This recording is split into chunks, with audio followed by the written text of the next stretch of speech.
Malam itu, Raka memacu truk kontainer 6 rodanya melintasi kegelapan Pantura, jalur yang disebut sebagai urat nadi Jawa sekaligus bilik tunggu malaikat maut. Ia adalah sopir berpengalaman, keras kepala, dan sedikit pongah. Setiap mitos yang mengitari jalan ini mulai dari pasar setan, di alas, roban, hingga penampakan hantu. Wanita yang menuntut hak jalan selalu ia tanggapi dengan dengusan skeptis dan volume musik dangdut koplo yang maksimal. Kelelahan telah menjadi teman setia, namun desakan target waktu di Pelabuhan Tanjung Priok lebih mengancam daripada serita-serita tahayul. Senja telah lama ditelan kelam tanpa bintang, menyisakan hanya cahaya lampu sorot truk yang menerobos tirai embun tebal yang terasa seperti napas raksasa yang dingin. Aroma garam laut bercampur dengan debu knalpot menciptakan atmosfer berat yang menekan dada. Di tengah keheningan yang tersisa dari raungan mesin diesel, Raka sesekali merasakan getaran aneh. Seolah-olah ada beban ekstra yang tak terdaftar di sumbu roda. Sebuah bisikan halus yang mengingatkannya bahwa di jalan tua ini, setiap detik kelalaian adalah undangan terbuka bagi entitas yang menunggu di balik rimbunnya. Pohon asam Jawa melangkah jauh ke tengah malam, sekitar kilometer 320 perbatasan Brebes Tegal. Kelelahan Raka mencapai titik saturasi. Matanya terasa seperti diganjal pasir panas. Ia tahu bahwa mengemudi dalam kondisi ini sama saja dengan mabuk. Namun ia terus memaksakan diri, percaya bahwa tekadnya mampu menaklukkan batas fisik. Di saat itulah, Pantura mulai menunjukkan wajah aslinya. Suara radio yang semula ramai dengan celotehan penyiar mendadak berganti desisan kosong, diikuti oleh matinya total sistem kelistrikan non-esensial secara sporadis. Kemudian, kesunyian yang mengerikan datang. Bukan hanya hilangnya kebisingan mesin, tetapi lenyapnya semua suara latar. Bahkan, suara jangkrik di ladang tebu. Raka merasa truknya tidak lagi bergerak lurus. Ia seperti ditarik ke samping oleh arus tak kasat mata. Ia menyalakan rokok dan menarik napas dalam-dalam, berharap nikotin bisa mengusir halusinasi. Tetapi pandangannya justru menangkap siluet yang berdiri tak bergerak di tepian aspal yang gelap. Terlalu dekat untuk diabaikan, terlalu putih untuk menjadi sekadar tiang listrik. Jantung Raka berdetak keras, memompakan adrenalin yang langsung ditenggelamkan oleh rasa ngeri yang dingin. Objek itu yang kini terlihat jelas di bawah sorot lampu H4 adalah sesosok perempuan yang mengenakan pakaian terusan putih yang lusuh, berdiri tegak di tengah garis marka jalan yang sempit. Yang paling mencengangkan adalah postur tubuhnya. Ia tidak meminta tumpangan atau melambaikan tangan. Ia hanya berdiri, memunggungi Raka, seolah menanti sesuatu yang tak terhindarkan. Secara naluriah, Raka membunyikan klakson truk dengan keras. Sebuah ledakan suara yang seharusnya mengguncang seisi hutan. Tetapi suara itu seolah diserap oleh keheningan Pantura yang pekat. Terdengar meredup dan mati seketika. Raka mencoba bermanuver, menghindar, menggeser setir ke kanan. Tetapi ia merasa setir itu terkunci. Seperti ada tangan tak terlihat yang memegang erat kemudi.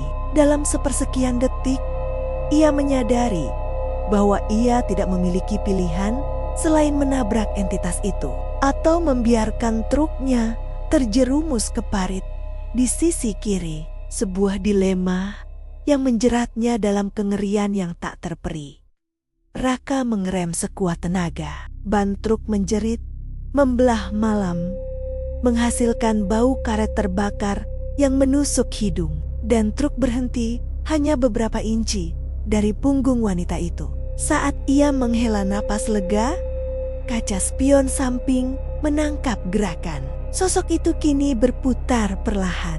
Raka tak melihat wajah, yang ada hanya kehampaan, sehelai kain putih yang basah dan berlumuran noda kecoklatan yang tampak seperti lumpur, tetapi baunya adalah bau karat dan darah yang kering.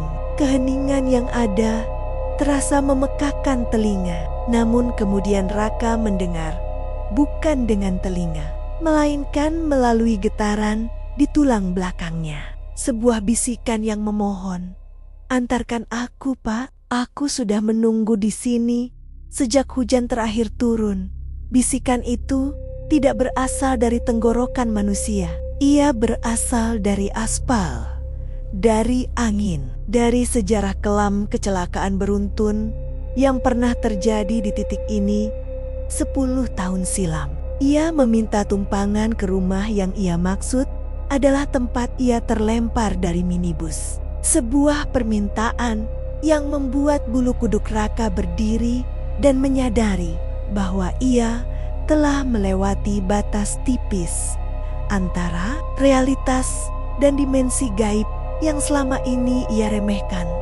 Dengan sisa kekuatan dan naluri bertahan hidup yang membara, Raka memejamkan mata, memutar kunci kontak, dan menginjak gas tanpa ampun. Truk meraung, menghantam udara kosong di hadapannya, dan Raka mendengar suara dentingan keras dari bodi samping, seolah-olah sesuatu yang berat dan dingin telah terpental. Ia tak berani menoleh ke spion. Ia terus memacu kendaraan, melesat bagai anak panah yang lepas dari busurnya, menembus batas kecepatan yang seharusnya. Kilatan cahaya neon dari pom bensin yang akhirnya muncul di kejauhan terasa seperti mercusuar keselamatan yang rapuh. Dan saat ia berhasil keluar dari ruas jalan angker itu, Raka menyadari bahwa spion samping di sisi penumpang telah pecah berkeping-keping, dengan bekas cengkeraman tangan yang menghitam jelas terpatri di bingkai logam pintu. Trauma psikis ini jauh lebih dalam daripada sekadar kelelahan. Ini adalah pengakuan bahwa kesombongannya telah membuka celah, bahwa energi negatif yang bersemayam di Pantura adalah konsekuensi dari begitu banyaknya nyawa yang terenggut karena kelalaian dan kecepatan. Dan kini ia menjadi saksi bisanya.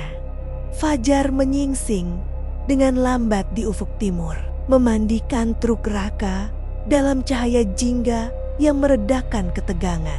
Ia memarkir mobilnya di halaman masjid kecil di perbatasan Pemalang, keluar dari kabin dengan kaki gemetar dan lutut yang tak mampu menopang bobot tubuh. Ia membersihkan dirinya, bukan hanya dari debu jalanan, tetapi dari aura dingin yang melekat, menyadari bahwa perjalanan Pantura bukanlah sekadar memindahkan barang dari satu kota ke kota lain, melainkan sebuah ujian spiritual yang menuntut kearifan dan kerendahan hati. Pelajaran pahit yang ia dapatkan di tengah kengerian itu adalah bahwa kelelahan bukan hanya bahaya fisik. Kelelahan adalah bentuk kelalaian jiwa yang membuka pintu bagi kekuatan tak terlihat untuk mengambil alih kendali. Menghormati mitos jalan Pantura bukanlah tentang ketakutan pada hantu,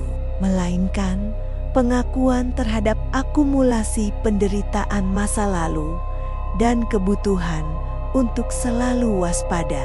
Karena terkadang hal yang paling menakutkan di dunia ini bukanlah entitas di luar nalar, melainkan keangkuhan manusia yang menolak mengakui batas dirinya di hadapan takdir yang telah menunggu.